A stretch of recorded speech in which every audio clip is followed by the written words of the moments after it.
En este video quiero mencionarles los pros y contras de este Smart TV 4K BU8000 de la marca Samsung, el cual es un modelo de este 2022, en este caso el tamaño de 55 pulgadas. El primer pro o punto positivo de este televisor 4K es que gracias a que tiene panel VA, tiene una relación de contraste aceptable y un rendimiento en escenas oscuras muy decente, al menos mejor en comparación a televisores de otras marcas que pueden encontrarse por este mismo rango de precios de entre 500 y 550 dólares, mostrando poca intensidad del efecto clouding y pocos sangrados de luz, además de no sufrir del efecto conocido como Black Crush. El segundo punto positivo, que es relativo, tiene que ver con su sistema operativo Tizen, que para algunas personas es muy querido. Tiene el One Remote que se puede cargar vía panel solar o vía puerto USB tipo C. También es importante mencionar que su control remoto se puede sincronizar con decodificadores de cable, lo cual es una ventaja de este sistema operativo, y también se permite la función de compartir pantalla con dispositivos Android y Apple. El tercer aspecto positivo de este Smart TV es que en cuanto a colores hace un muy buen trabajo a pesar de tener panel VA, gracias a la tecnología Crystal de la marca Samsung. El cuarto punto positivo es que tiene un manejo del movimiento muy decente tanto en el apartado gaming como también al ver contenido a través de TV cable o a través de aplicaciones de streaming, lo cual lo convierte en una opción muy aceptable de bajo presupuesto para ver el Mundial de Fútbol. El quinto pro de este televisor es que si bien no cuenta con tecnologías gaming avanzadas para evitar al 100% el efecto ghosting, aún así es una opción aceptable para aquellos gamers que no sean muy exigentes, porque al menos en cuanto a calidad gráfica muestra muy buenos resultados. Y además cuenta con tiempos de input lag relativamente bajos.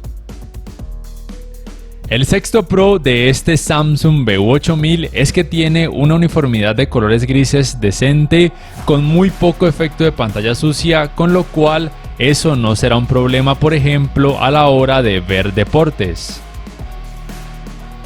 El séptimo aspecto positivo es que si bien no es el mejor contrarrestando reflejos de luz natural, es al menos aceptable para contrarrestar reflejos provenientes de focos de luz.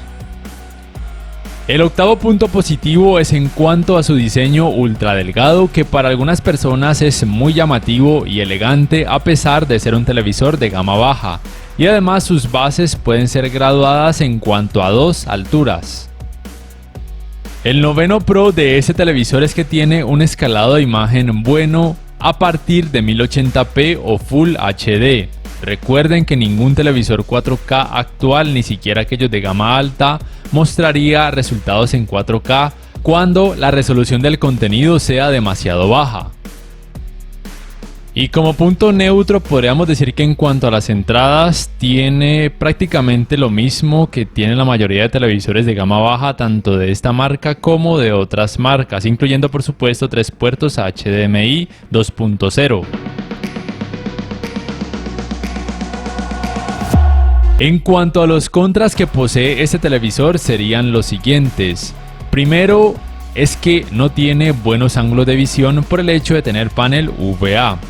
El segundo es que tiene una cantidad de brillo no muy alta, pero esto es algo normal en televisores de gama baja actuales de esta y de otras marcas. El tercero es que su sistema de sonido no es muy potente, pero es al menos muy decente para una habitación pequeña y quizá para una habitación mediana. Y el cuarto contra o aspecto medianamente negativo es que su tienda de aplicaciones, si bien es relativamente amplia, no es tan amplia como la Google Play Store y no se le pueden instalar archivos APK por obvias razones. Ya para terminar, si este video les gusta, les recuerdo que por favor le den clic al botón like, que además se suscriban a mi canal si aún no lo hacen, que si pueden adquieran una membresía del canal para que accedan a beneficios extra y además de esa forma me apoyarían, y que activen la campanita de notificaciones para que puedan saber al instante cada vez que subo un nuevo video. Hasta la próxima.